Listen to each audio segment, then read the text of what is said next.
When I first started, I had a caseload of 12 people, and my job was to keep them out of the hospital, and that's what we measured. We measured, I was doing my job if at the end of the year I was able to show that the people were out of the hospital, they weren't going back into the hospital, going into the jail, they weren't using these crisis services. That was the measurement. Now a case manager or a counselor in a community mental health setting will have 50, 70, 80 in the caseload. And the measurement, we don't measure if they've stayed out of the hospital. I mean, that's almost anecdotal at this point. What we look at is, have the services been documented? Now, we document because an auditor is going to look at that chart.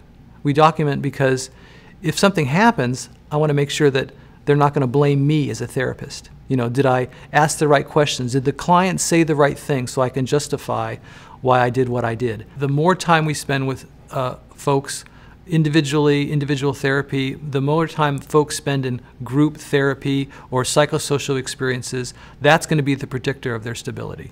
I'm convinced of that because that's what we're not doing. And the truth is, we're not doing a very good job of helping people manage their illness.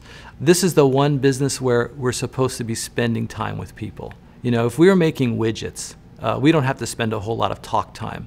You know, if you're going to your doctor because you have an infection, you don't really have to spend a whole lot of talk time. That can work. It might be frustrating, but the treatment may still work.